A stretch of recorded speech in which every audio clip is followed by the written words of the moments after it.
from Sweden who visited us, and we held a workshop where we discussed how we could go out and start looking for people who are deafblind. Tubifashijwemo n'umuryango w'abafite ubumuga wo muri Swede, baraje turaganira dushaka uburyo twatangira uyu muryango wita ku bantu bafite ubumuga bukomatanyije. I wish to thank those people from Sweden. These were Krista and Linda, who are also deafblind, and they came here to Rwanda so that they could assist us to know how we could go about starting this organization. Ndashaka gushimira cyane byimazeyo Krista na Linda bo muri Swede badufashije gutangira uyu muryango ndetse bakaza no mu Rwanda kugira ngo batwerekere uburyo tugomba gukora ibikorwa dukwiye gukora. Today we are delighted because these people we started with have now progressed to be leaders of this organization. Nanone tunejejwe cyane nuko abantu twatangiye gukorana nabo bakomeje kugenda batera imbere kugeza ubwo ari bo bayihagarariye uyu muryango. When we identified some of these people who are deafblind, we decided to organize for trainings, and these trainings involved the people who are deafblind and a member of their family so that they could go back home and continue practicing the tactile sign language.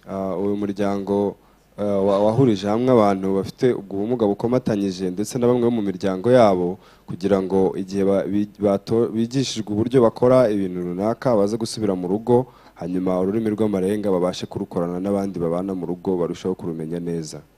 This training we were assisted by somebody from Uganda who works with UNICEF. She came here, trained the parents of the deafblind people and the deafblind who did not know how to use the tactile sign language. Ibyo bikorwa twayifashijwemo n'abandi bantu bari baturutse Uganda bazaga kutwigisha uburyo dushobora kuganira kugira ngo birusheho kugenda neza.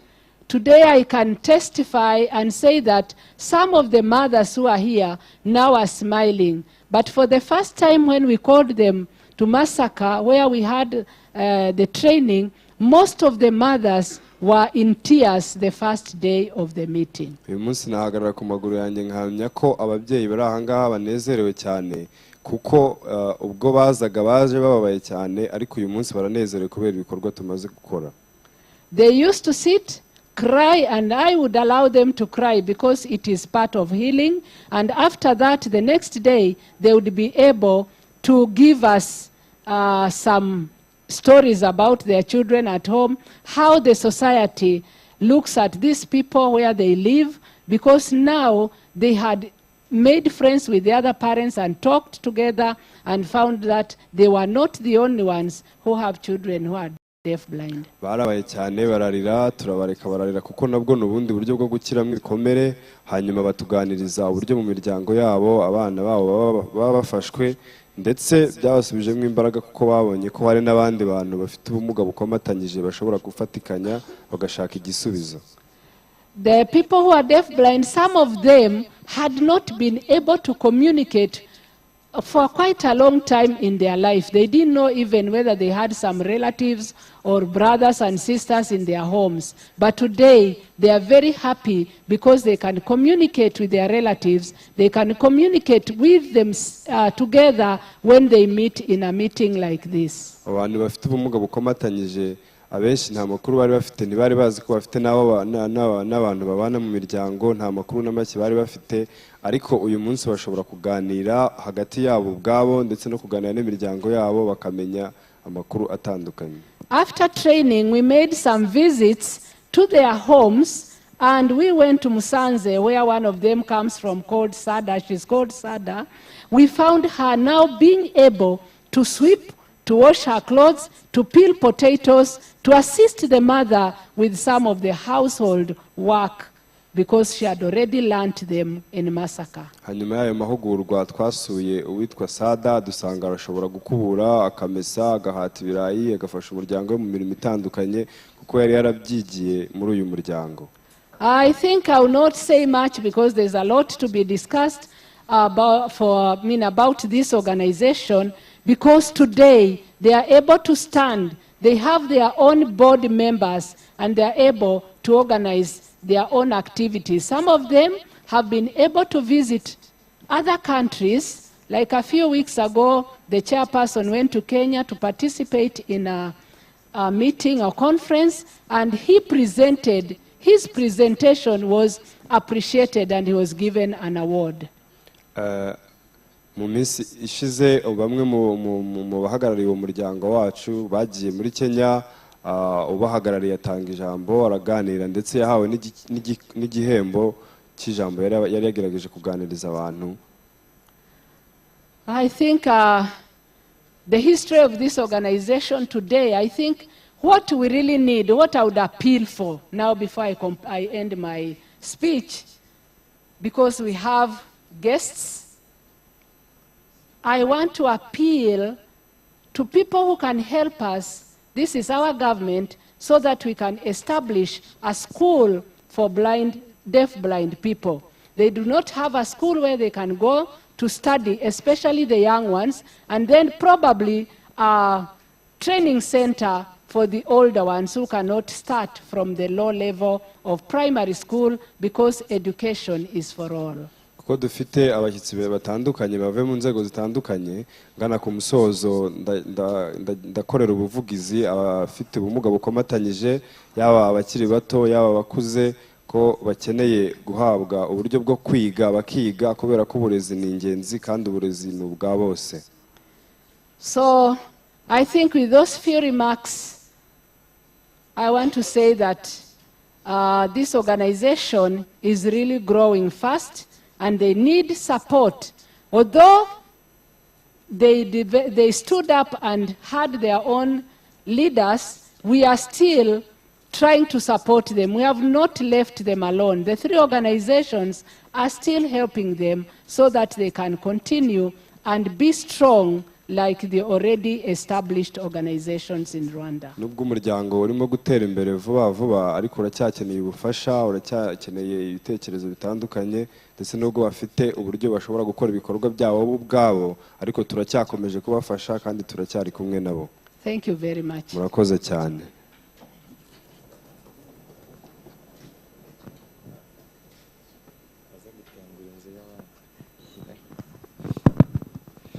Arakoze cyane Dr. Beth. Thank you Dr. Beth. Kudufasha kumva amavu n'amavuko ya ROPDB. For telling us the history of ROPDB. N'impamvu igomba kubaho kandi n'impamvu igomba kuzakomeza kubaho. And the reason why ROPDB have to be here and have to stay here. Nyakubahwa mushyitsi mukuru. Your Excellency. Nkuko mwabyumvishe uyu muryango umaze kubaho. As you have heard, this organization is established. Ntabwo warekeye aho ngaho ngo ugarukire gusa mu gukora inama zitandukanye mu kugira gute, ariko wanakoze no mu buryo bw'ibikorwa bifatika, gukora imishinga inyuranye cyane cyane igamije guteza imbere imibereho y'abantu bafite ubumuga bukomatanyije kutumva no kutabona. After our establishment of this organization, we didn't stop from the conversation, but we started other activities that can develop the life of the people with deaf blindness. Niyo mpamvu rero nagira ngo nsabe umunyamabanga nshingwabikorwa wa ROPDB, and I would request the executive secretary of the ROPDB kugira ngo yegere imbere noneho atubwire mu buryo buri tekinike, mu buryo bw'ibikorwa iby'ingenzi baba baramaze kugeraho ndetse n'inzitizi bahura nazo, kugira ngo n'abashyitsi bacu turi kumwe nabo babyumve, hanyuma dufatanye mu rugendo rw'ubuvugizi. To come forward and tell us what our ROPDB has achieved and the challenge they have. Nyakubahwa Joseph umwanya no. Your Excellency Joseph.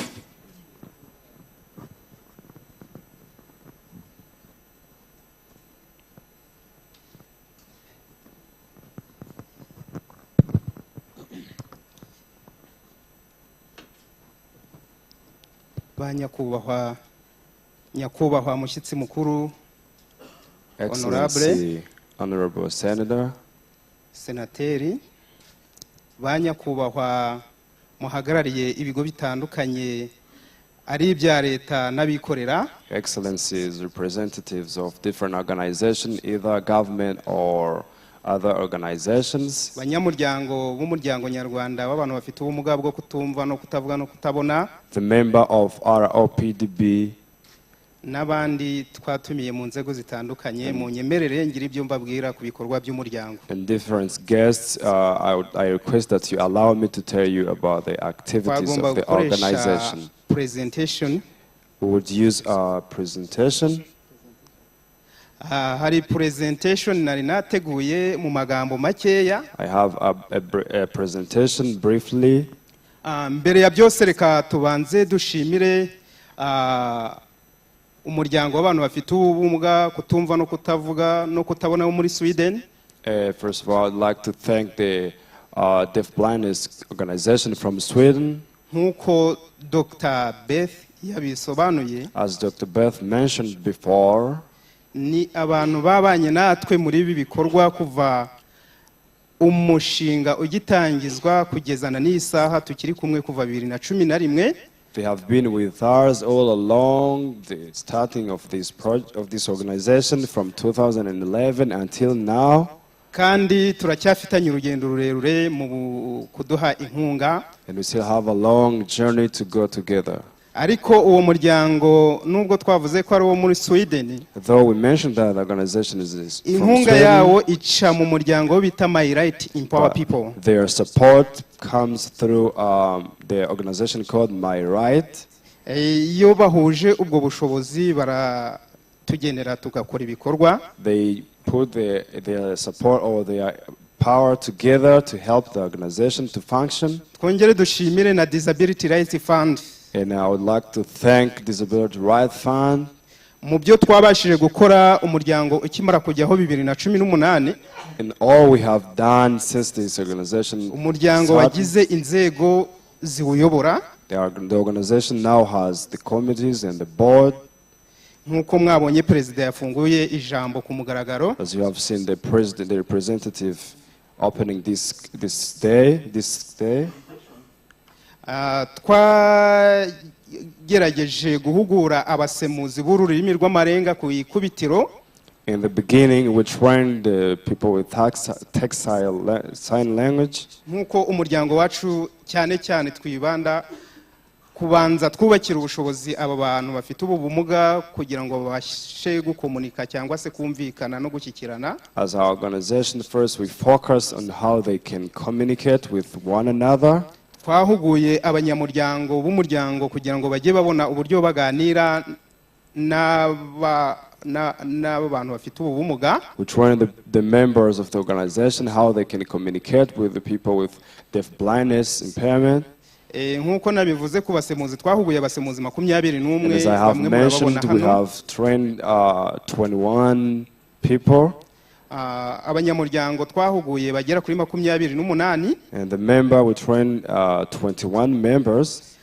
Umuryango hari byinshi wakomeje gukora nko mu bijyanye no kubakira ubushobozi abanyamuryango. There are also many activities that the organization kept on doing, like strengthening the lives of the members of the organization. Mu mushinga mutoya twari dufite wo bita Mama Magnus. In a small project that we had that's called Mama Magnus. Uwo mushinga wadufashije kugira ngo duhe abanyamuryango ihene zigera muri 27. That project helped us to give the members for our OPDB goats 27 goats. Kandi turacyakomeje kugira ngo turebe uburyo tubakira ubushobozi. And we are still strengthening them to help them to improve their lives. Undi mushinga no bita Improving Life Condition of Persons with Deaf Blindness. And another project is a project he mentioned. Uwo mushinga niwo ukora ibikorwa byinshi by'umuryango harimo n'abakozi b'umuryango, inama za body n'ibindi bikorwa bitandukanye. That project deals with many of the activities in an organization, including the boards and different people in the organization. Nkuko nabivuze uwo mushinga niwo uterwe inkunga na My Right. So as I have mentioned, that project is supported by My Right. dufite n'undi mushinga wa DRF nk'uko Mugisha yakomeje abivuga mu ntangiriro. And I have another project called DRF, just as Mugisha mentioned it before in the beginning. What twita advocate for recognition of deaf blindness in Rwanda. It's called Advocate for Recognition of the Deaf Blindness in Rwanda. Hari amafaranga dufata avuye muri disability right funds. We get some money from Disability Fund. Mu turere dutatu dukoreramo. In 3 districts that we twagiye work. duhugura abayobozi mu nzego z'ibanze tukabereka uburyo iki cyiciro nacyo gikenewe kugira ngo kimenyekane nk'icyiciro cyihariye. We have trained the local leaders how to recognize these people with a particular deaf blindness, how they should be treated in the society. Twakoreye mu karere ka Rusizi. We worked in Rusizi district. Ari naho twatanze ihene. And that's the place where we offered 27 goats. Twakoreye mu karere ka Kirehe. We worked in the Kirehe district. Twakoreye mu karere ka Gicumbi. We worked in the Gicumbi district. Kandi twiteguye gukomeza no mu tundi turere. We anticipate and we are ready to keep moving in the other districts. Uko ubushobozi buzagenda buboneka. As we get the ability to keep moving, so we will go on. Nk'uko twagiye tubivugaho mu banyamuryango 167 babashije kwidentifyingwa cyangwa se kugerwaho muri 2018. As we have mentioned, among 167 members that we have reached in 2018, mu turere dutatu, in the 3 districts, ubu tumaze kurenza abanyamuryango 350. Now we are over 350 members. Kandi ntabwo turagera mu turere tugera no kuri dutanu. And we have not even reached in the 5 districts. Bisobanuye ko dukoreye mu turere 30 tw'igihugu cyose. That means if we work in 30 districts we have in our country, abantu barahari benshi cyane. There are many people. Icyo nsaba abantu muteraniye aha abafatanya bikorwa. So my request from the people who are gathered here, the partners and different people, nukugira ngo muze dufatanye muri urugendo. I invite you to come and walk together through all this journey. Tugere ku bantu benshi bishoboka. And we reach many people as possible. Kandi ibikorwa byacu byo birivugira iyo dukoze birivugira. And our activities speak for themselves. If we walk, what we walk speak. Nge nabaha nk'ubuhamya nk'uko Dr. Nasforo yabivuze. I can even give you a testimony just like Dr. Nasforo mentioned. Ukwezi gushize kwa gatanu narindi muri Kenya. Last year in this year? Ukwezi. Last month in May I was in Kenya. Nari kumwe na President So I was with the President Furaha Jamari. Yakoze presentation. He presented. Iyo presentation kuko yari first international deaf blind conference in Africa. And his presentation, because the conference was the first international conference of the people with deaf blindness, niwe muntu wa presence ibintu kandi bamuha igihembo. He was the best representative of there, and he was given award.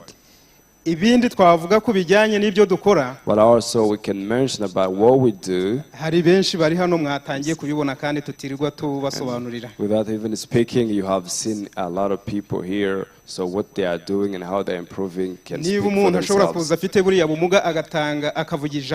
If a person with this kind of impairment can come in front of you and give you a message or a word, he can't see, he can't talk. Ariko akaza agatanga ijambo mu gihe tuvuga ko dudafite ubumuga umuntu ashobora kuguha magara akakubwira ngo gwino hano. And now he can come in front of us and tell us a message. Yet we have the people Yet we have people here in our society who have no any impairment, but they cannot come here in front of us and they tell us any message. Hari byinshi rero umuryango wagezeho ntabasha kuvugira hano bitewe n'umwanya dufite. So there is many achievements the organization has achieved. We cannot mention all of them here because we have a short time. Umuryango wakoze byinshi bishoboka, hari n'abanyamuryango bagiye batorwa mu yandi mahuriro. And the organization has performed well because we have some of our members who have been selected in other organizations. Nk'ubu dufite umunyamuryango wagiye kuba umujyanama muri Nidoro. Like now we have a member who is a member in Nidoro. twagize network tugenda tuvugana n'ibigo bitandukanye tuvugana n'amafederation atandukanye. I've been communicating with different organizations and different federations. Ubu organization yacu ya Deaf Blindness iri muri World Federation ya Deaf Blind. Now our organization is in World Federation of Deaf Blind. Ikongera ikaba umunyamuryango wa Deaf Blind International. And it is also the member of Deaf Blind International. And the African Federation of Deaf Blind. And African Federation of Deaf Blind. Ikongera ikaba umunyamuryango wa NIDOR. And it's also a member of NIDOR. Ibyo byose rero twabigezeho mu gihe gitoya mu myaka 4 ishize umuryango ubayeho. All we have achieved, we achieved them in 4 years. Kandi twizeye ko mu myaka iri imbere tuzagera kure. And we believe in the years to come we will go too far. Nkuko twizihiza uyu munsi mpuzamahanga. As we are celebrating this international day. Ufite insanganyamatsiko. With a theme. Ivuga ngo although we have been interrupted by COVID-19, persons with deaf blindness stay connected. Ivuga ngo nubwo twakomwe mu nkokora na COVID-19 ariko abantu bafite ubumuga bukomatanyije turacyari kumwe kuko urugendo turacyarurimo. We are still connected because we still have a long journey to go. Ubwo rero ni umwanya wacu ni umwanya wanyu nk'abafatanyabikorwa. It's your time as a partners. Kugira ngo dutekereze ku buzima bw'abantu bafite ubumuga kutumva no kutavuga no kutabona. Our deaf blindness impairment. Kandi twizeye ko nkuko twabatumiye nitubitabaza no mu bundi bushobozi muzadufasha. And we believe that as we have invited you and you have come, so even another time when we request something from you, you will be with us. We believe. Murakoze mugire umunsi mwiza. Thank you very much. Have a good day.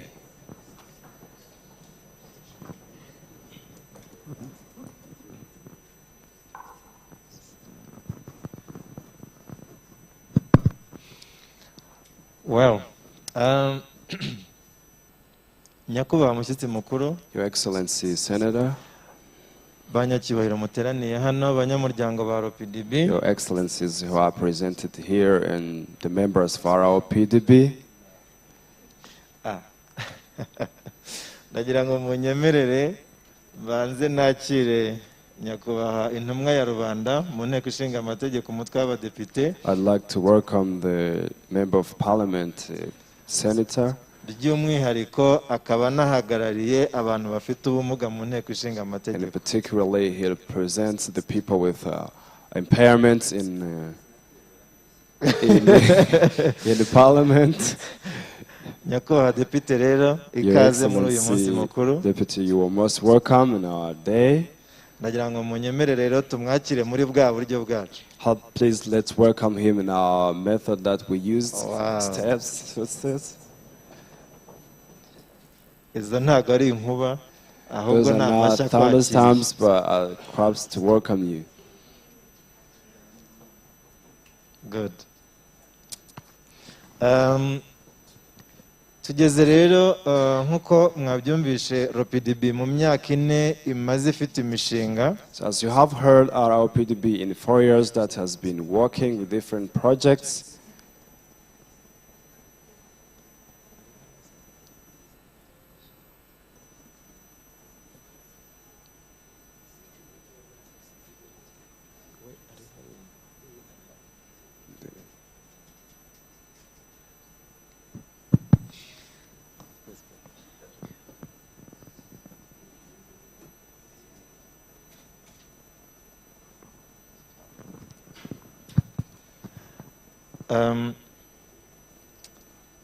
Kubera impamvu zo kugira ngo dufashe abarimo gukoresha ururimi rw'amarenga niyo mpamvu habayeho impinduka ntoya muho twari duhagaze kugira ngo a change.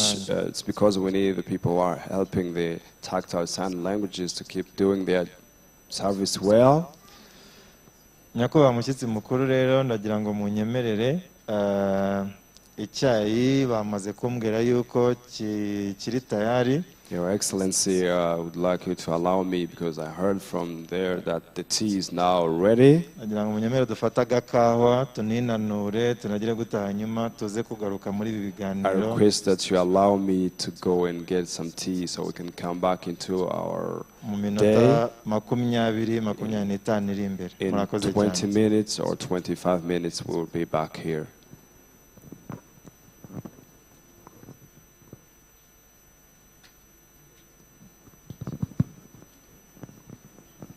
Please, we can stand.